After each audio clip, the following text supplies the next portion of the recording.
gentlemen, boys and girls, children of all ages, welcome to Robert Sports Show. I'm your host, Robert.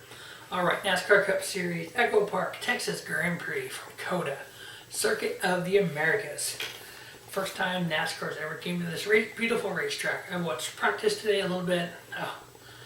I've seen the F1 race there. I just like the elevation changes, the trickiness of it, how a lot of the drivers were complaining about the rumble strips and the what are they called, buoys or whatever the thing they're called, the bumps. And one of the drivers was like, if you don't like them, don't race against them. It's like, okay. You have 68 laps, 3 stages, 15, 17, and 36. A 3.426 mile, 20 turn track. I believe it is the biggest track in NASCAR history. Most turns. If you look at road courses are their own little entity. You know, if you go back to the 80s, most drivers didn't care about road courses because there was only one Riverside. When they put Watkins Glen back on it, it's like, oh, now there's 2. Maybe we need to do something. You had the Tim Richmonds and the Ricky Rudds and the Rusty Wallaces that did well, but like Dale Earnhardt and Bobby Allison, these guys are like, whatever, you know? And so you always have those road course ringers. As the years gone on, a lot of these drivers went to driving school and got more comfortable with the road courses. So if you look at the last 9 road courses that NASCAR's ran on, Martin Truex Jr., 2 wins, average finish 5.4. Kevin Harvick, average finish 7.8. Chase Elliott, in 9 road course races, 5 wins, averaging 8.1. Denny Hamlin, 9.1, and Kurt Busch, 9.4. Now, the other 2 drivers to win was Christopher Bell this year at Daytona, and then Ryan Blaney. Speaking of Daytona, Chase Elliott, Denny Hamlin won the stages. Christopher Bell, Joey Logano, and Denny Hamlin won the top 3 in the race. Now, if you look at all-time Cup Series drivers on a road course, this is all-time. So Chase Elliott, 9.85, 13 races, 5 wins. Kevin Harvick, 43 races, 2 wins, average of 12.4. Ryan Blaney, 13 races, 1 win, average of 13.3. Martin Truex Jr., 4 wins and 33 starts, 13.5. Logano, 1 win and 27 starts, 13.9. Kurt Busch, 1 win and 43 starts, 14.1. Kyle Busch, 35 starts, 4 wins, 15 average finish. And then Christopher Bell, 3 races, 1 win, average finish of 15.3. Now, so many new things could happen here. So many storylines yet to be. Is it going to rain? Obviously, the cars are set up for dry. What if it rains for qualifying? How crazy is that going to be? So my 3 picks to win the first race at COTA for NASCAR: Chase Elliott, Martin Truex Jr., and Christopher Bell. Now, if we look at the season where we're at, we are halfway through the regular season, 13 races out of 26. We have 10 different winners in 13 races. Is it possible to have another 10 different winners in the next 13 races? You got to remember, the next 13 races have 3 road courses: Road America, COTA, and Sonoma.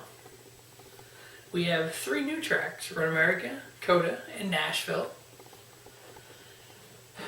Now, right now, if you like to say, we all know who's in. Martin Truex with 3 wins, Alex Bowman, William Byron, Joey Logano, Kyle Larson, Ryan Blaney, Brad Keselowski, Kyle Busch, Christopher Bell, and Michael McDowell each have 1 win. Now, if there's 17 different winners, somebody's going to be left out who won a race. Only 16 make the playoffs. So then you got to look at between Christopher Bell and Michael McDowell, who's the lowest 2 in points, who have won a race. Christopher Bell right now is plus 46 over Michael McDowell. That's if we have 17 different winners. So if we have 16 different winners, no big deal, everyone makes playoffs.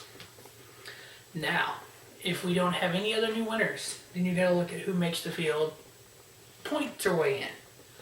Right now, Denny Hamlin is plus 276.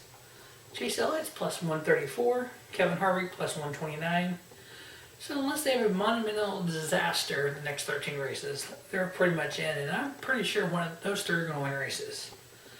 Then you got Austin Dillon plus 43, Chris Buescher plus 11, and then sitting in 16th in points right now is Tyler Reddick. So who is almost there but not quite? We have Mike DiBenedetto, who's minus 17, Kurt Busch, who's minus 30. He should have a win sometime this year. Ricky Stenhouse Jr. minus 32. We know how well he runs at Talladega and Daytona. There's still a Daytona race for the playoffs, so he could win his way in. Ryan Newman minus 38. Bubba Wallace minus 49. The team keeps getting better each week. Their best finish was at Dover. They finished 11th. Daniel Suarez, they got 2 top 10s this year. They're minus 56. They can sneak up there and get a win. Ross Chastain minus 58. Ryan Preece minus 70. Cole Custer minus 79. And then Eric Jones, Chase Briscoe, and Eric Almirola. Oh, I think we could end up with 16 different winners this year through the 26 races. I think it'll be awesome. I think it's going to be a lot of fun. I know some breaking news this week. Possibility of Brad Keselowski signing with Roush Racing, Ross Fenway, and renaming Ross Fenway Keselowski, and Keselowski getting ownership stake. I've seen people online going yay and nay to this. Look what Stuart Haas did for Haas Racing. I like the idea. I think Brad's at that point where he's going to want to step away. I don't think Jack has anybody that's going to be taking over Roush Fenway.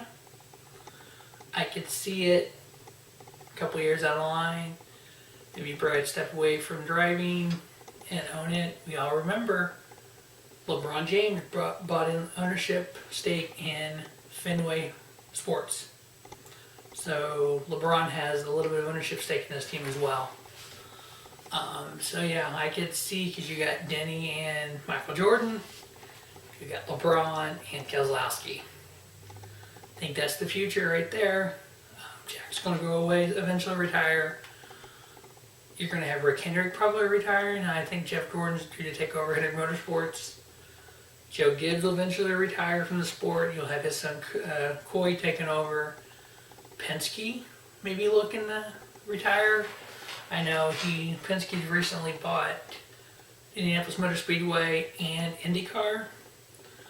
I could see that being sold to NASCAR. Just kind of throwing it out there. There's some things going on in the sport right now. But this weekend we have a triple header at COTA, Circuit of the America. I got Chase Elliott, Martin Truex Jr., and Christopher Bell winning. As always, thanks for watching the Robert Sports Show. And don't just have a great day. Have a spiffy day. Robert Sports Show, your YouTube leader in sports town content.